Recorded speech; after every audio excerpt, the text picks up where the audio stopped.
Hello, everybody, and it is an exciting day today because this is the first episode of our new Spark of Mediocrity series. This is the third one. I think we started with Uprising, right? So we did We Uprising, did, yeah. we did Outsiders, Outsiders. and now we're That's not doing. even a This is core like the set. first. It's not a core. This is the No. first non-core set we've done. Well because yeah, it's a supplement set introduced Yeah, new heroes, so that's it the is an thing, right? interesting supplemental set, to say the This is least. very interesting. Yeah, we are joined by our good friends. I say we are joined, but this is going on your channel, so we are the guests here. We are joined by We're ourselves. doing the. We are joined by ourselves, Eric and Rob, of course, with Mhm. the wonderful Y and O. The K is just O is missing, but Yo. we have the OY, so we have the Oi. Oi. He's also Not right. even Oi, yo. yeah, Oi podcast. Yeah, we have the Oi Yo podcast essentially. That just sounds like a mobile gaming studio or something. All right. So with that, this episode's really gonna be mainly talking about kind of what decks we're all on for the series. There's gonna be if this is your first time on either of the channels looking at one of these series, what we do is we do a bit of a round table discussion about the decks, the heroes, kind of strengths and weaknesses, where we think they're going, things like that. Any kind of cool mechanics we're trying to exploit with our first run of the lists. We're then going to do a bunch of games. So in this case, there'll be about 10 or so between both of our channels, I Yeah, it's think. quite a few since we Covering have 4 heroes now instead of We're doing 3. four. Yeah, Yes. that's true. There's quite a few. And then we'll do a 2 deck techs on the Spark of Genius channel, and then I guess OK&Y will do 1 and or 2 depending on. We'll do the other heroes, right? And we've split Depending on how the results split turn line. out. Yeah, exactly. We've split the line at light shadow. It seems that Oi is We're the doing dark light, side. and it's gonna be Spark of Darkness down here because I don't know. It seems that Rob records in a basement. It's usually dark where I am, so it seemed, and you guys are in California, so it seemed only natural that you guys That's did the true. light side. Yeah, I'm sure you guys are feeling a little dark after what was it? Mischievous Meeps was spoiled. Oh, yeah. We're all Dash mains here at here at Spark of Genius. Dash has not got support since the dawn of time here, so let's not talking about that for a little bit. But yeah, so really quickly to run down, I am on Vincent. Rob's gonna be on Levia, not Levia. Apparently, I don't want to get shout at. Levia, Yichin on Bolton, and Oliver on Prism, to nobody's surprise. So this is interesting because this is also the first like reprinted like non-talented, like no, ignore Starvo for the minute. This is the first like reprinted hero that previously got LL'd out and they are bringing back in with the same name. They really didn't, like, they weren't like, let's just do a different hero. No, it was just a Prism round 2. All right, so Prism's it was the very most popular.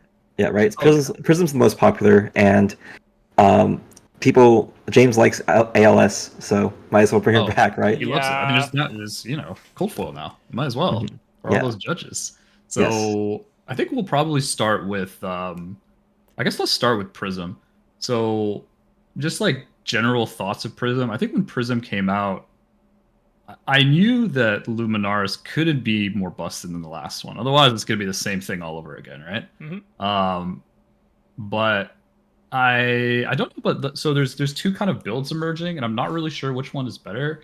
Seems like the Aura one just kind of gets run over like the old Aura one did in old Prism, and that they really want you to focus on Herald, like getting a Herald into Soul, using a new chess piece, making Prism free, get a Figment, transform it, all that kind of the very stock kind of lists that make more sense with a whole bunch of Heralds. That was kind of like my first inkling.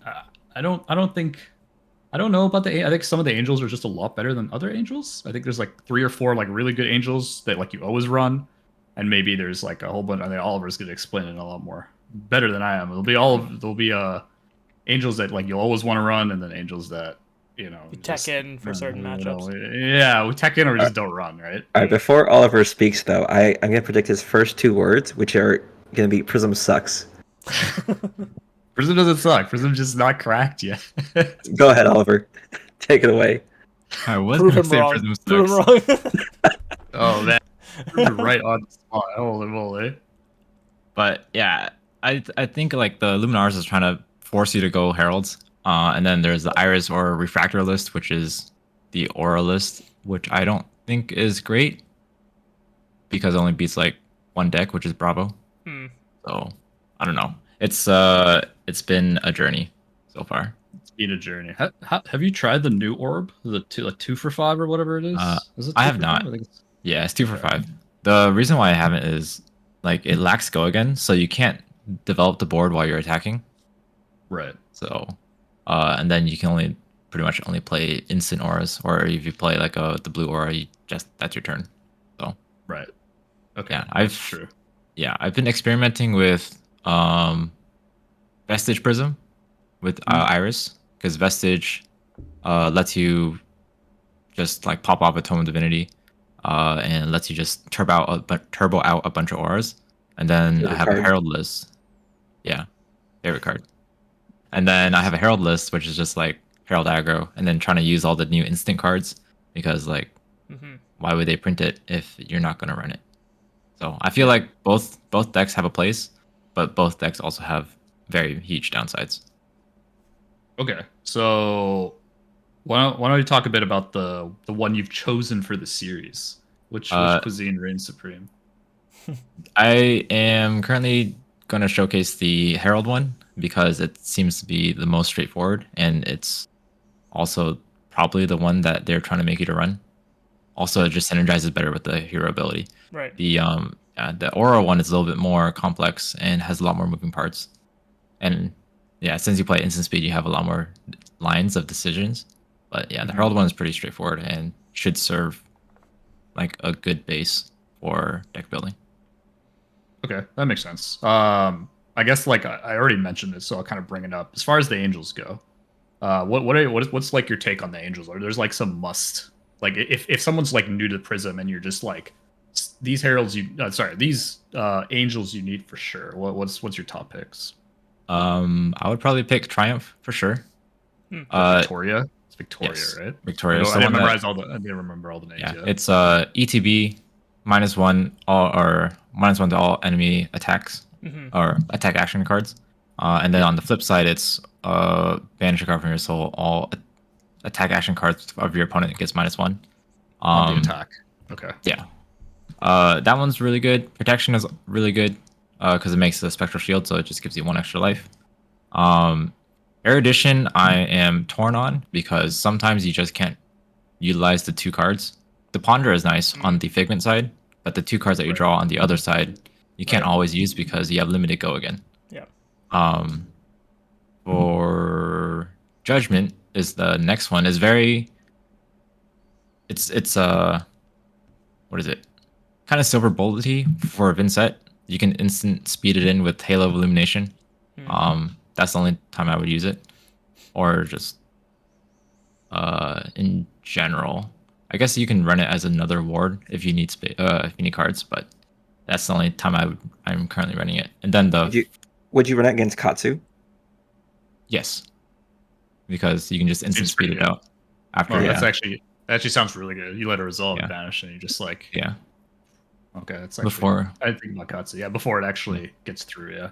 Yep. Because you have a window priority in the resolution step. In the resolution step, yeah.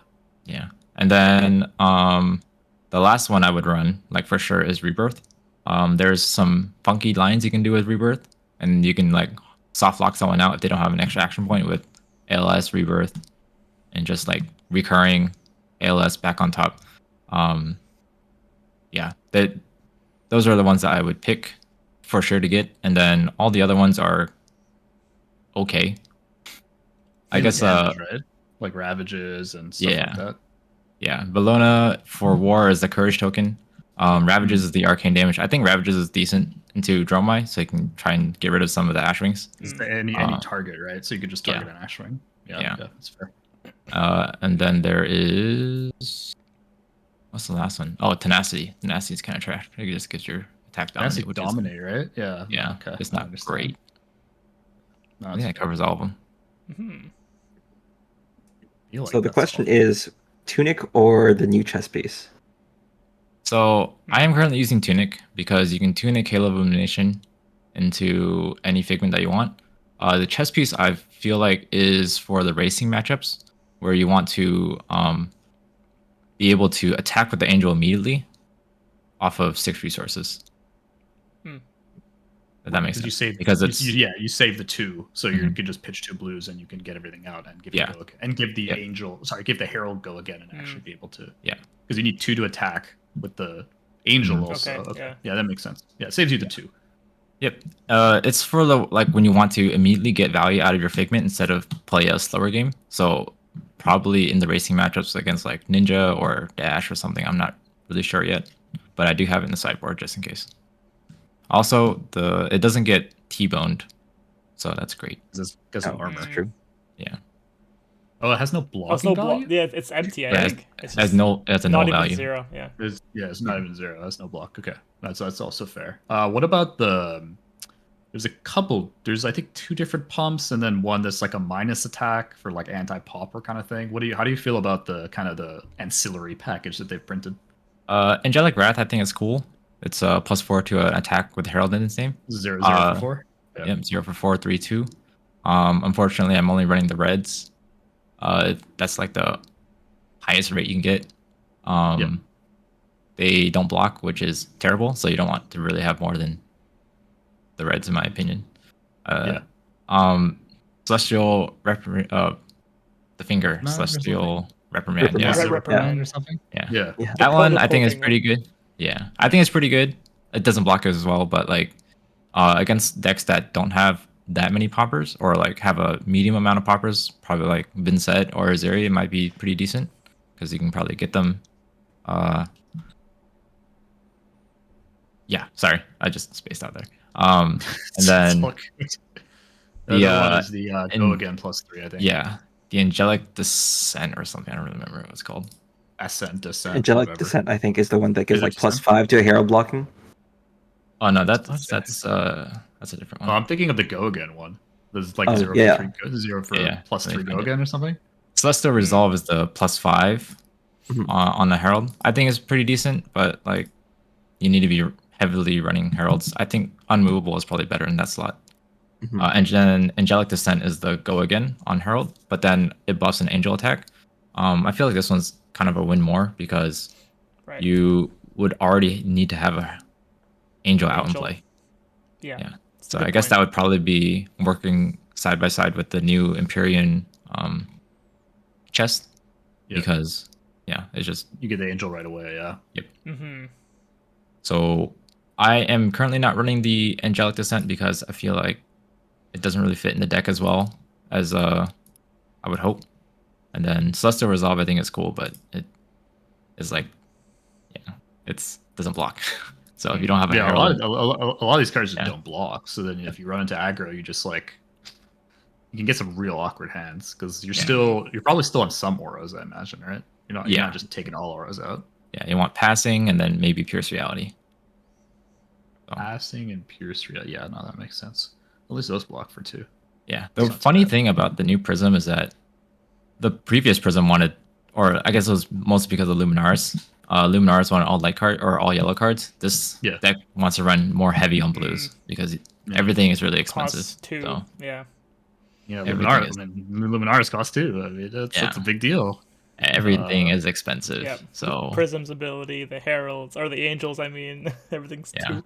Yeah. Because if they literally don't, if you can't afford it, and they don't pop your herald to get the action point off like footsteps, you're like, okay, well, I guess I can figment and pass or something or something. I don't know. Like that's your turn, and it just feels bad if you've kept like too many cards to do it, or your cards just don't block. Right. So I can see some awkward hands approach. It kind of makes sense. You don't want to go too heavy on those. Okay. So, is there anything else that? Oh yeah. Sorry. Go ahead. Yeah, here's my question. You have Life for Life in your main board, and Spears of Surreality in your sideboard. Why? Jumping ahead, Yichin. I love it. Yeah. Sorry, I'm asking about specific cards, but yes, those are like the 2 that stood out to me. So you start at 32 life, so Life for Life is probably always on. True. It's effectively probably 1 for 5 go again, which is pretty decent rates.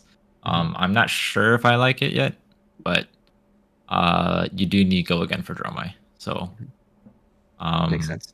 Yeah, Spears is pretty decent for just like throwing out 1 for 5 go again, and go again is 2 resources in this deck, so I would say it's pretty decent. Makes sense. Yeah. Okay. I think that was pretty much. Do you have any other like closing thoughts about like games you played on Prism so far, as far as like Hunter goes? I've played like 3 games. That's fair. I mean, that's not too the much. whole point. You're not supposed to like play 30 games and be like, yeah, this deck is not totally branded. It's Yeah. more refined, but this is the whole process. We're supposed to, just for all the Yeah. viewers, the It's the process is to scientific build process. the deck. How did you feel about the deck? I think it's fine. Like in a Oh, vacuum, it's fine. That's good. in a vacuum against Vincent, it was actually pretty close. So I don't know. Unrefined deck into unrefined deck, pretty Yeah. close. Mhm. But like Well, like against an actual deck like Lexi, you could just get run over. So, Mm. but I Really, mean, like- you don't expect Prism to be good. Like Not James yet. White said, James White said this is his favorite hero, right? My conspiracy theory is that he made it purposely shit, so she will always be playable. Yeah. And you don't have to Never put another LOL. Prism. We'll You'll keep never her in LOL play out. for a little longer than the previous Prism, for sure. Yeah. I mean, otherwise, why would they make a big statue of her Ooh. and make Makes her sense. exclusive with the Ooh. code? Was I it mean, you're one not of gonna there's 10 of them put or all your. something? Yeah. Yeah, I think there's like 10 of them Yep. or something. I think they unveiled it at the last event or something. Yeah, it Like the was a actual PT or physical, the something. cold foil. Yeah, the Baltimore PT. Yeah, that's gonna be. It's probably at Worlds or something. I imagine. It's probably Yeah, like I Yeah. think they already fun, advertised it for Worlds Mhm. as like Yeah, is it a for Worlds? thing they're gonna do. like Yep. 10,000, like 100,000 tickets, something ridiculous like that. Okay, Mhm. fair enough. You gotta sell your soul for that, which makes sense. Why don't we just keep going into the light here? Let's go Sounds with good. let's go with Yichin. End, So in, end Yichin, in darkness. That'll be nice. it will. Yeah, we're literally going from dawn till dusk as I No, no. didn't say That wasn't planned. I can't say it wasn't. No, it was totally planned. I tweeted that on purpose. I got called out for it immediately too. Anyways, so we're talking about Bolton. Bolton's interesting in that he was such dog last format, or like every format, because Yep. his issue was like he couldn't even use his designed weapon properly as far as like creating any kind of tangible lead that doesn't just get eaten up by disruption and then you just lost all your tempo. I'm gonna say you lost your tempo, even though is it correct. And his like saber build was just like It was very it's one such trick. You could play around such it. an obnoxious deck. Like, I mean, yeah, you can And win obnoxious. some. Yeah. You can win some matchups, but it's very clear that's probably not what the deck was built for. Probably, maybe it was. I have no idea. But like, I feel like in this set they like rectified the fact that Raiden's a weapon. Like this is the weapon. Like this is a majestic weapon for Christ's sake. Like you print a set with Luminars, and then you also print a set Raiden. with like Raiden right next to it. And it's just like what are you trying And to do? Hexagore. and the Yeah, Dread you guys- Sight. Hexagore, like You guys don't remember the zero cost Spectra Popper Raiden. That was the best That's part the about point of Raiden. it. Yeah. That's pretty Spectral funny. Popper. Or you just attack and be like, I don't have Courageous Steel. I don't know what you're talking about. Yeah. And it's just like that's sure, bluff 3 power, go nuts. Like, Yeah, it was I don't Razor know. Reflex because Courageous Steel Hand requires you to have You don't charge. even charge have to, that turn, yeah. You still need to charge. You need to like find a different way to charge on top of it. That's actually just bad. Yeah. Anyways, when I saw his new chest piece and new arms, I was pretty excited. Like the arms themselves are big upgrade because the Dory arms don't do shit for him, and Gallantry Gold is fine if you're on that Saber build. But for the Raiden build or any sword build or whatever, they don't do shit for him, right? He's not attacking twice. You're pretty like confined to like stubbies, or occasionally like you played Gallantry Gold, or you just played Brave Forge for the block. I think I think in general, see, I'll actually have that opinion of Bolton that he was like super bad. I thought he was just on the cusp of being good. The only downside is that his attack reaction is so like easy to disrupt that he wasn't able to keep up with the decks that he would supposedly be good against. Obviously, he was card hungry. People didn't really know how to evaluate him. But every time I saw a good Bolton player like Josh Lau or Alan Chevron play him, I would just like watch their games when I was judging. I'd be like, seems like a pretty good deck, or pretty fun deck at the very least. Sometimes they're on Saber, sometimes they're on Raiden. I was like, this seems kind of fun. So I chose Bolton. I think he still has the same general issues, which is his off-turn cycles are pretty weak, and he requires a lot of moving parts to function properly. I think that hasn't changed. I think that the parts that he uses to function are a lot better, especially Iron Song Versus. But he got a lot of courage generators and a lot of ways to buff power without needing to charge or needing to do anything fancy about like giving things plus power and then go again and all that. So he has a lot more ways to naturally turn on his ability rather than hoping that his opponent blocks half the time. So that's good. The build I kind of settled on is going to be Raiden aggro. I think that's probably the build that they were trying to push the most. It's interesting because the build pre-DTD was heavily focused on reds with a couple of yellows just because they were good yellows. Right. Nowadays, you run the reds because they're good reds, and you focus heavily on the yellows. We've been upgraded. We're finally going somewhere. You have one extra resource to work with now. All of the bannerets, I guess, are bannerets. They're all yellows. All the banner yellows. You have a lot of decent light attacks that are yellows. Right. And you still have your good yellows from before, like Bolting Blade and Lumina Ascension and Via the Vanguard. Also, Lumina. What was it called? Not Lumina. Oh, it was Lumina. The new lightning guy. The attack reaction that gives 3 options. Lumina Lance? Lumina Lance, that was it. Lumina Lance, yeah. Actually, I'm not running that one. I'll explain why once you get to the deck tech, but for the most part, I'm basically trying to maximize the amount of times that Raiden is active and attacking. Because Iron Tongue Versus is a great card, and you want to end the turn with either an extra card in Soul or a Courage token, so you can do the whole thing again next turn. Okay. Yeah.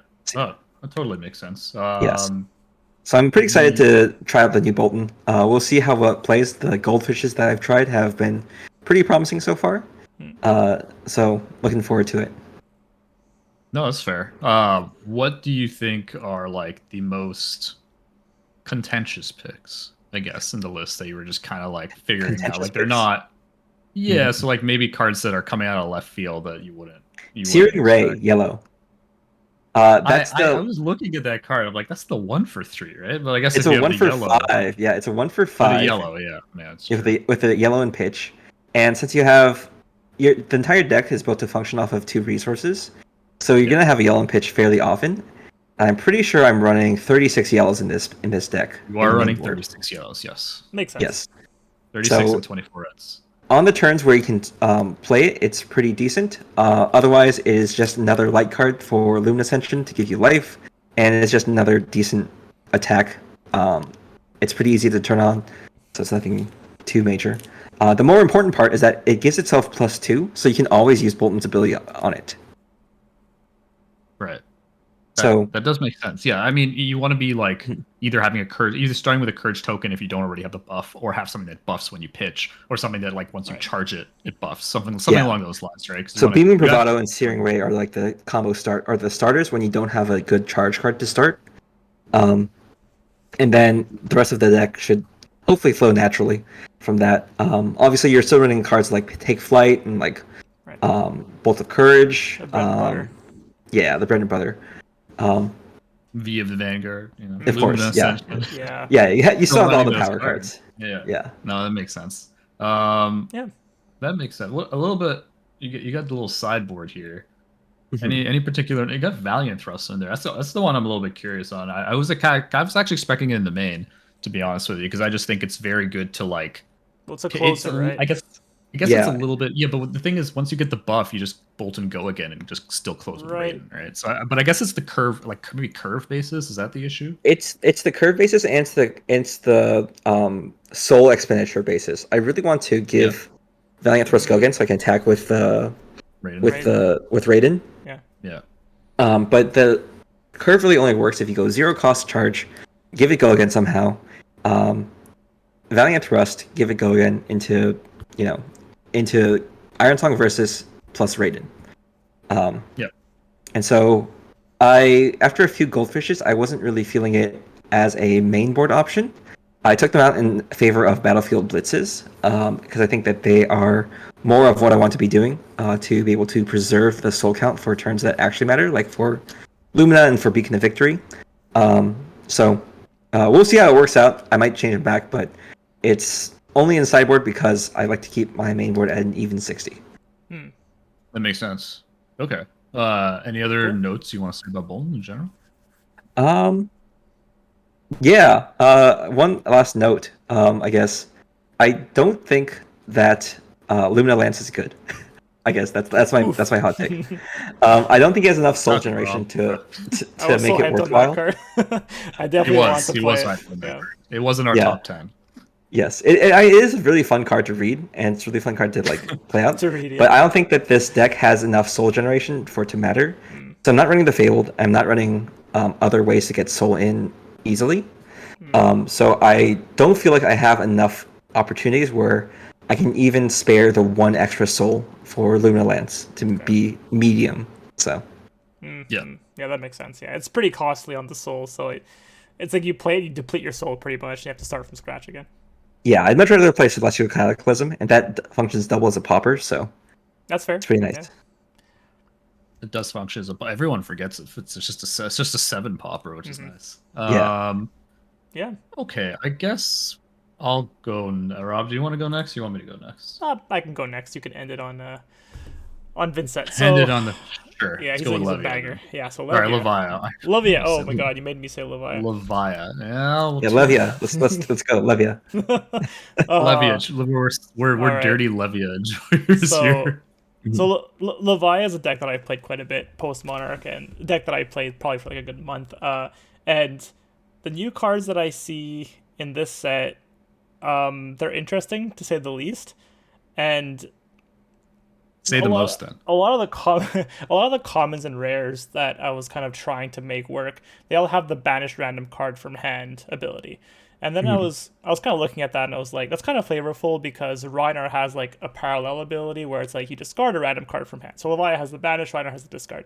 But when you're comparing Rhinar to Levia, Rhinar has a really good hero ability that lets you intimidate, whereas Levia is like you just stay alive by not dying to blood debt. So Rhinar has the one up in that department. Also, Rhinar didn't even play a lot of the cards that discard from hand randomly. There's like the Breakneck Battery, which is very similar to the Ram Raider that Levia got. He didn't play the Rhinoceros one. I forget. You discard, and then if you block with fewer than 2 non-equips, you get go again. So a lot of these cards weren't actually played in Rhinar. He played the cards that draw 1, discard 1, like Wild Ride, and he played those cards because you get value from them. Levia doesn't really get much value from banishing a random card, and the upside to those cards was not great. Like the Tribute to the Legions of the Doomed gives you like +2, and these cards just weren't. Yeah, it's a really good name. Anyway, so the upside was not great. So in my earlier building, I was going more towards those cards to make a deck that would really benefit from banishing a bunch and playing from banish and getting all these crazy abilities, but it didn't really pan out that way. The only card that's really worth banishing is your Shadowpede, because you can play it right away from Banish Zone. I played around with a card that has been historically bad, the Deep-Rooted Evil, because that one in the previous build of Levia, you couldn't really get it into the grave to banish it from grave to get the ability, because it has no block. So at least if you banish it from hand randomly, then you can start using it. But it's just an awful card because it costs 3 to play and it has no block. Yeah. So and you have to get lucky to banish. So anyway, it's just a 3 for 6. It's just a 3 for 6 yellow that doesn't block. Yeah. So I tried. It's pretty awful. So I wouldn't recommend. So yeah, a lot of things Levia does not have going for her in that department. Like you have to discard something randomly. The cards that she banishes aren't even that good, like Shadowpede. So basically, all that to say is that the only cards I really added to the previous list, or I should say, our friend Nia added to the list, were Shadowpede, because it's really good to banish with Art of War, so you can play it from Banish Zone, and you can also banish it with Dripping Blood Frenzy, or Blood Dripping Frenzy. Yeah, Blood Dripping Frenzy. Dripping Frenzy. That card was the second inclusion because it's not that bad, to be honest, even though the ability is not like the greatest if you can't play many cards from Banish Zone.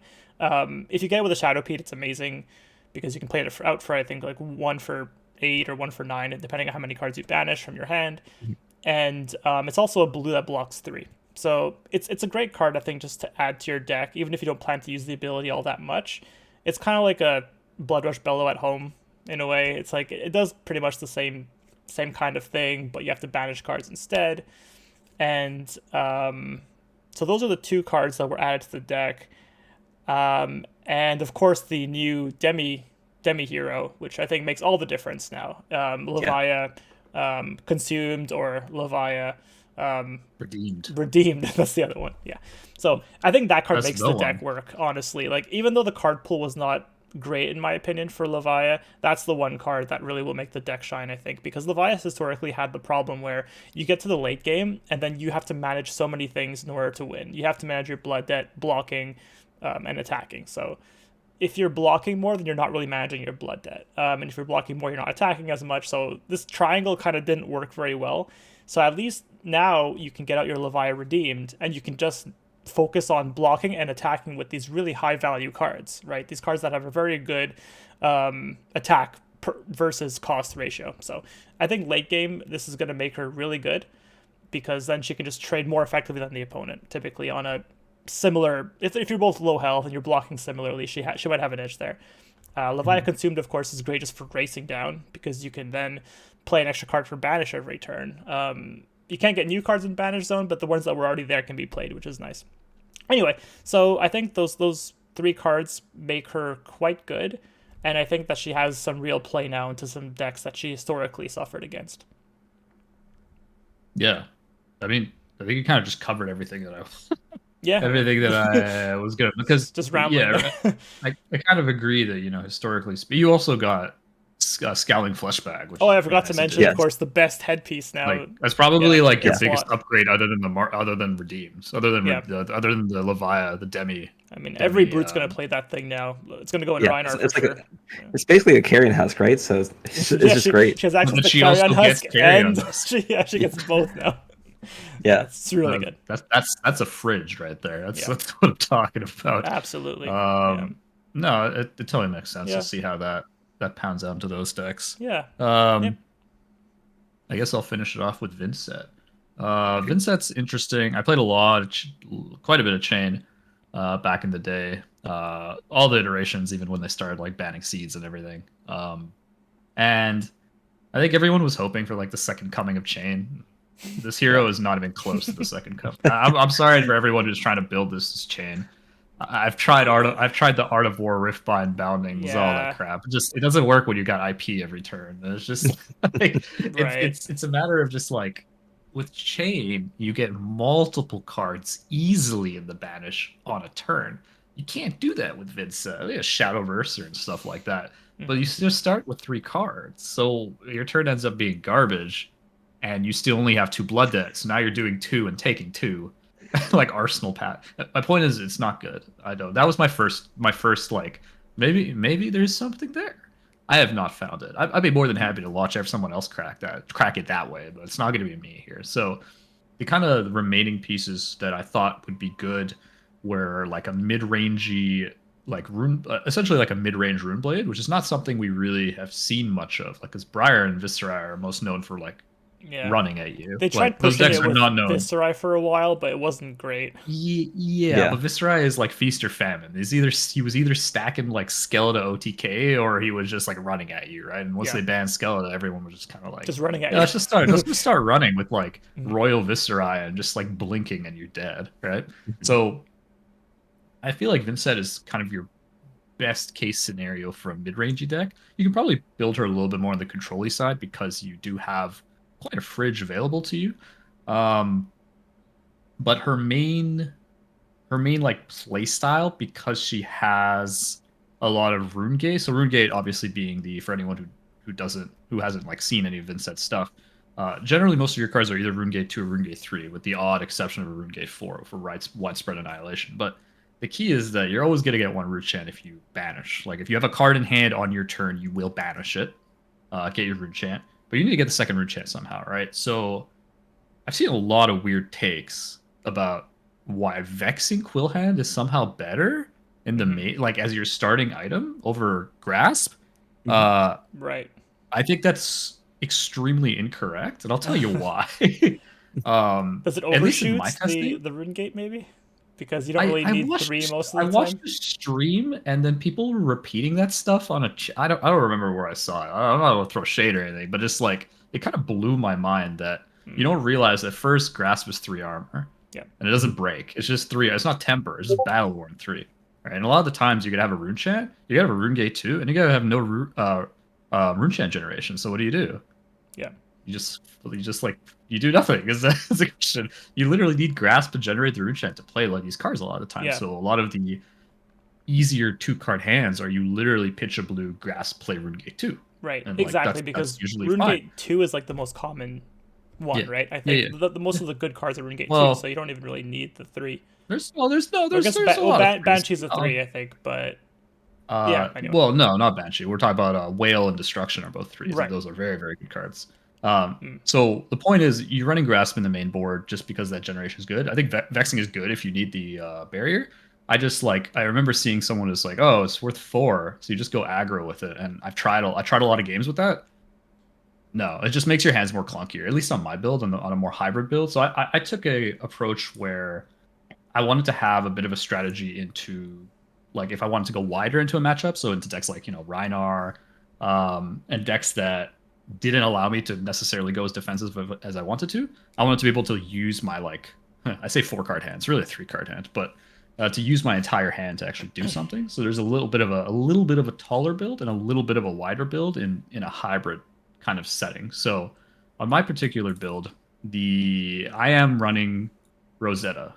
I'm not running Flail or Grimoire or whatever. I think there is a build that just abuses action points where the Eloquence token thing, where you go Eloquence and you do your priority shenanigans, and then you play Funeral Moon. Yeah, that's the play one. Funeral Moon, and you've taken a damage somehow, so you get 2 action points. And every time I see those turns, you end up doing like 11 or 12 damage. And then you end up having a Grimoire in your blood debt, just killing you even faster. Yeah. God forbid you're running Husk and you block with Husk, and now you're just gonna die because those cards are just sitting in the advantage. Yeah, it's more of a combo type deck where you try to. It's very much a combo deck. I not only goldfish it, I've seen it played and played it myself, and it's just like, even with Christmas Land Tome, like Tome of Findel Christmas Land, it's just not good enough in my opinion. Like, it doesn't produce those like 20-25 damage turns that you need to compete with like the meta decks. Like, Lexi's gonna laugh you off and come back. That's like an average Lexi turn where she just fire 3 arrows for like 18 or whatever. It's just too much at the moment. I don't think there's enough I did a Requiem of the Damned and all that. I even have the mat, for Christ's sake. I really wanted that card to be better, but at the moment I don't particularly like it. So instead I went for like a regular kind of wide. The main pieces. So I am running Rosetta, sorry, just because we do have Tunic. So we have Tunic, Carapace, and Husk, and I think all 3 of them are quite good, and they're good for different situations. I'm not going to go too much into it because I'm going to do deck tech later, but I think they all have their place, and I think I've had so many turns where I have had a pitch left over, and I've wished I've had Rosetta to the point where I'm just running Rosetta. And I don't want to waste space running Flail, because then I need to get an offhand. It's because you're running Grimoire. I don't think Flail alone is a garbage weapon, in my opinion, at the moment, until someone just like makes me eat my words. Yeah. But like at the moment, I don't think it's worth it. And so I just run Rosetta to keep it low. And then we're running the main 9 wide. The wide spreads are really what makes the deck, right?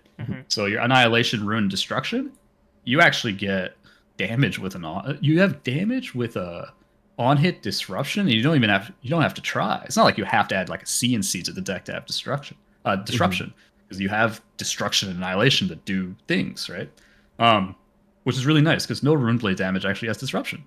No Runeblade deck actually like comes with Disruption. You gotta earn it, guys. You gotta work for it. On hit. Yeah, but you have to run like arcane CNC damage for Meet and like Greed, for Consuming Volition, those things. But it's not even Disruption. It's just like more damage, which is fine. But now you get both, which is kind of why I kind of gravitated towards this as more of a mid-rangey Disruption. It reminds me of Arcane Bravo, right? You're I can't combine Arcane and Bravo. Okay, I'll think about that later. So anyways, the only other thing I'll say is that the big thing that I was having issues with early is, number one, how much go again to have in the deck. So how many like Moths guys to run? I ended up running in the first build here, I think the 6 Moths guys in the main. So the 3 reds, 3 blues, and then 2 yellow in the side to come in for aggro. So if I'm running my aggro matchups here, I'm running the 8. I'm also running blue lead the charge as another, because a lot of the blues just suck. Because I tried running oh man, Dread Triptych just felt awful. A lot of other blues I've tried just felt super, like blue Spellblade Assault just felt really ass. There were turns where you could like Moth Spellblade Assault and like try to get a 2, try to get like a Rune Gate 2. It felt super mediocre because you have to keep so many cards to do it. So I ended up just getting a lead the charge. I have some other blue Blood Debt. I don't think there's anything more concerning here. And then the best card in the deck that makes the deck super good is Runeblood Incantation. This card makes a huge difference, like monumental difference. Anyone not running at least 5 or 6 of these, I think is incorrect. At the moment, very strong words coming out of me that for a deck that got strong opinions now. Because it's very polarizing. The games that I don't get Incantation and the games I do get Incantation, very different outcomes. Because you're just able to always have 1 card Rune Gate 2s on Incantation, and that is so strong because then you get a full 9 block value plus armor if they're coming in with on hits, and the flexibility that gives you to be able to do both is just massive. So I'm on the 5 Incantations. I have the 6 one for slower matchups, but it is a 2 block, so I don't want to like overload on that kind of stuff. And then the rest of the deck is just a shit ton of Rune Gate 2s. Go again. Nothing too spicy. If I'm going a little bit taller, I'm going for, and I have more time, I'm going triple Deathly Whale, yellows, try to get some more rune chant generations for bigger turns. So if I get a turn or 2 to set up into a slower deck, I'm able to actually like chain together rune gates. Play Envelop, use Vincent, get Deathly Whale, get the 2 chance, and actually be able to Mauve do that and get another like Rune Gate 2, something like that, and maybe Creepers in and try to get the action point to Rosetta. Turns like that actually lets you get over the blocking decks, right? I think that's really it. I also have the cheeky Warmongers in there for Lexi, which I can't. This deck is not. I've tried it into Lexi a bunch, and some of the games are close. I'll give it that, but and I didn't try them with Warmongers yet. So this is really like if I can't get to at least like almost 50-50, probably like 45 at least, I probably wouldn't bother bringing this deck to like an open event at the moment, right? So that's just kind of my play it. Can I maybe at least kill Lexi? Because this deck does well into like Dromai. How's it do against Azuri? It depends on what Azuri you're bringing at me, man. If you're bringing like the Tao Azuri, then yeah, I probably lose. But unless Tao shows up and then slams down a deck, I probably won't be scared yet. I probably need to see what kind of Azuri. Well, you don't have to worry about him showing up, but he's he does mention that it is a unfavorable matchup where the Vincent player has to be like on 5D chess, whereas the Azuri player just plays on autopilot. It'll be very interesting to see. But then on the flip side, then round 2, you're playing that Azuri, and then you see Dromai, and then you go for lunch. So like I think there's like there's two sides to everything, and then Dromai is a pretty popular deck. So I think you are correct. This deck, Vincent does not do well against that Azuri. I think Vincent does okay into like a regular Azuri. Pretty close. And stuff. Yeah, exactly. With like the the hurl and the 1 for 5, like looking for a scrap, that kind of thing. It's a little bit better. Because you do have quite a bit of armor in that deck, and then Azuri, like, yeah, you keep 2 cards, but if you keep leaking to always have 2 cards, it's only 6 block. Azuri doesn't have that much armor, right? It really doesn't have that much armor at all. So she's not really able to keep blocking efficiently and keeping 2 card hands, right? Because I'm always leaking Arcane. So it really depends on like how fatiguey is the Azuri going, how contracty fatiguey are they going. The more fatiguey they're going, the more trouble Vincent's gonna have. Yeah, the more you have to set up and make sure that those like big spike turns are do actual damage, right? Yeah, creepers, Mauve, getting with like Envelop, really use creepers at least 2 or 3 times, I think, to be able to really break open that matchup. But that's the idea. I think that was pretty much it. I don't want to go any further into this. Anything more will be in the deck text in the games. We might be speaking of our ass and just crush each other in the meta matchups when we're playing all like the meta games and we all just like shit on each. Yeah. Hopefully there's some interest in there. Yeah. Yeah. Oh, that's true. But with that, any closing remarks about the decks? Nope. Excited to see what happens. I'm sure all the viewers are excited, especially all you OK&Y enjoyers. I know you guys are probably starving for some content over there, so let's see if we can remedy that situation here. So yeah, Prism's back, so you'll see a couple Prism, hopefully. We're literally dragging Oliver Ball and Chain into Prism, and I love it.